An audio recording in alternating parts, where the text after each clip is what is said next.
So a little over a year ago, I uploaded a video talking about my Gen 3 Lancer Tactical, how I was planning on upgrading it and everything like that. I think I nicknamed it like Operation Lancer or something like that.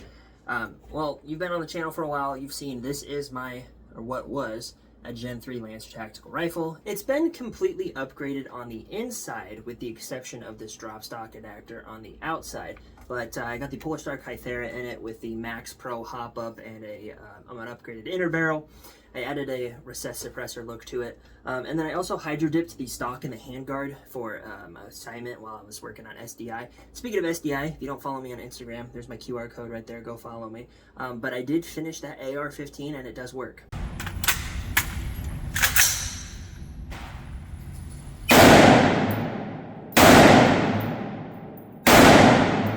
But anyways, I now have an issue with this gun, and I'm gonna do something right here real quick. See that? It's not supposed to do that. It is not supposed to rotate. So the handguard, there are these two knobs on the side of it. My finger right there, I'm gonna put up a picture on screen so you can see it better. Those notches, what they essentially do is they hold the handguard in place so that it lines it up with the upper receiver. The problem is, on the right side, it's broken. There's not one there. And that allows it to just not stay in place, and it spins. So I bought a new handguard for this gun. I also bought a new stock to match because it's gonna be all black once again. I didn't want to have a tan stock on it if it was gonna be all black. It just wouldn't really make sense. But I figured since I'm replacing the furniture on the Lancer, I might as well go ahead and do it for the QRF, which is on the desk right there. So I'm gonna switch out the furniture on the QRF as well, including the stock and the handguard because it's got the spray paint on it and everything like that. And I'll eventually show a picture on screen of that too. But we're gonna go over to the bench, get that replaced right now. Alright, so here we have the handguard for the Lancer. Here we have the handguard for the QRF. This should be the stock for the Lancer. Here's our new Lancer handguard, and it is metal, so that is a good thing. It's gonna have a little bit better durability to it. And here is the new handguard for the QRF. So like I said, it is the needle tail handguard, so it is from Lancer Tactical. You see them, they're the exact same on the outside, just, you know, one of them is spray painted to fuck and one of them is not.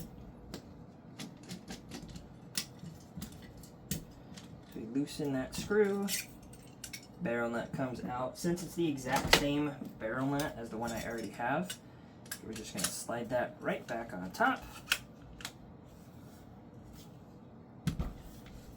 And I do have to kind of beat it on there a little bit. This handguard wasn't technically designed to fit on this gun.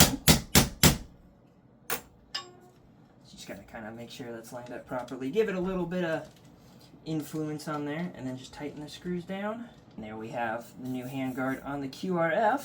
Alright, so to remove the QRF stock, we need to pull the actual stock part out, take the back plate off, and then there's a screw in here that is very similar to like a buffer tube screw. It's just a Phillips head that we need to loosen up.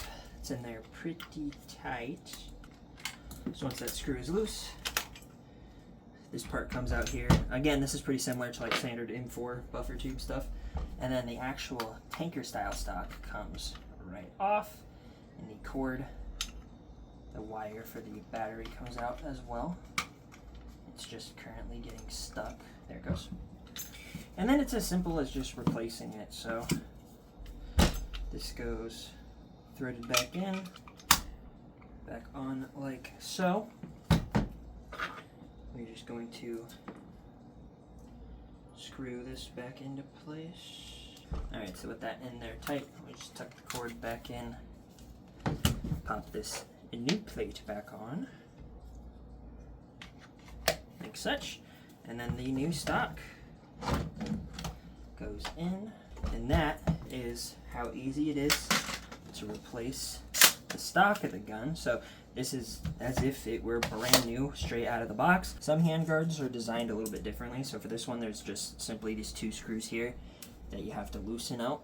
When those are tightened, it adds tension right here, and so that is what holds it together. So it holds it in place and against the barrel nut. But as soon as those screws are loosened, I took everything off, took off the tracer so there's nothing in the way. The handguard just slides right off like that. It is looking pretty nice. Most of the spray paint look is off of it. I do plan on eventually changing the upper and lower receiver to get it even better. But there we go. And eventually I'll get that front post sight added to there. That's kind of what it would look like. Brand new almost. Okay, now for the Lancer. The stock is really easy to switch out. Just pull that down like that. This new stock goes on top of it.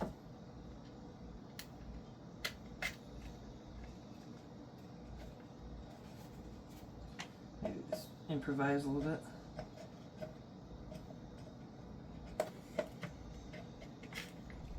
There we go.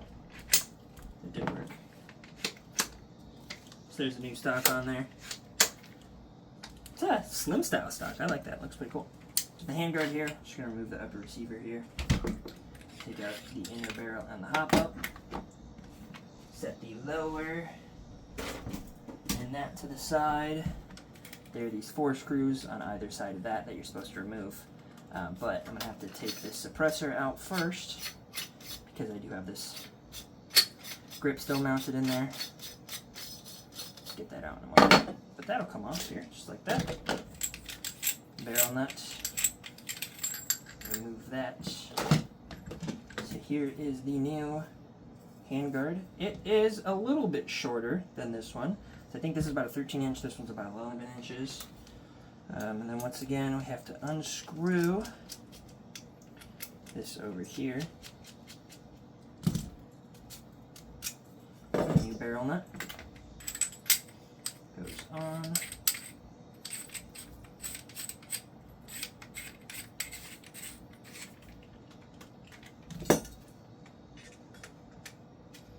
New handguard goes in like that. Now I'm interested to see, does this fit? No, it does not. So the recessi suppressi is no longer recessi, which means we're gonna have to get out our old outer barrel. So this was the outer barrel that came with the Noveski. We're gonna have to bust out the OG outer barrel. This is the one that came with the Gen 3 Lancer.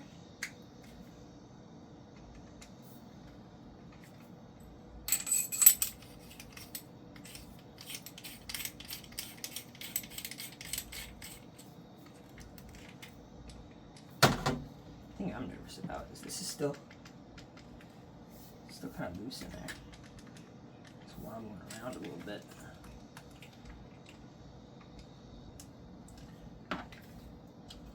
Tighten these screws down real quick. Oh yeah, that's stable now. This screws probably just got loose from sitting around, so that's nice and tight now. Can put the handguard back on there.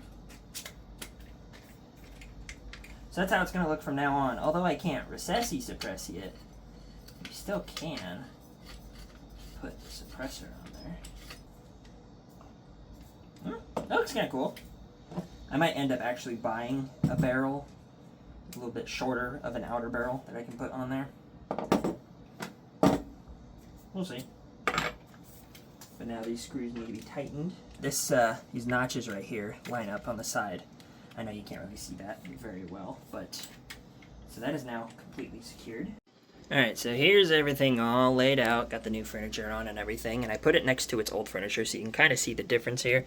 Like you're looking at the difference in the handguards there. It's the exact same handguard, but as you can see, this one is brand new. And this one is just scuffed with spray paint. Same thing with the stock down here. This stock is brand spanking new. This stock is old and gross and just covered in shit. Now, it's a little bit different for the Lancer because, like I said, this handguard and this stock do work perfectly fine. And in fact, this is actually stock furniture that came with this model of Gen 3, so it came with the 13-inch handguard, it came with that stock. Except now, you know, I hydro dipped it, but like you can see the notch right there. I mean, you can see it's kind of gross in there, but the notch that's right there, well, it's broken off on the other side. See right there? That's what holds the handguard in place to the upper receiver. So you can see there's one right there, and then there's one on the other side. So because I was making this front part black, I didn't want to have, you know, the tan stock on there because, well, as you'd imagine, the color balance isn't quite there. Not that it truly fucking matters, but, you know, it matters to me. What I wanted to do was I wanted to get a Delta style stock for this. However, they were out of stock on Airsoft GI's website. So I went ahead and bought this one instead. And honestly, I like it. It's a bit more like a minimalist stock. And it'll look really well when I have the Noveski upper on here. So like here's the Noveski upper. This is what I use for indoors. It's a bit not in progress working right now. But like you can imagine that's mounted on there instead. And then it has the black stock on there. So that'll look really nice and neat. But that is what this entire project was about. Like I said before, I do plan on getting a new upper and lower receiver for the QRF eventually. That's just not on my list of priorities at the moment. I'm also going to have to buy a new flash hider for the Lancer because this is the flash hider that came from the AUG, and it is the AUG correct flash hider. I just don't have one for M4 style rifle, so I'll have to buy one eventually, but kind of the same thing with the upper and lower. It's just not on my list of priorities at the moment. Here's some before and after pictures as well, so you guys can see the difference hopefully a little bit more clearly. But I hope you did enjoy this video. Leave a like, comment what you think down below. Let me know if you guys have done any cosmetic upgrades to your guns. I should have some GHOW footage coming out here shortly, so stay tuned to the channel.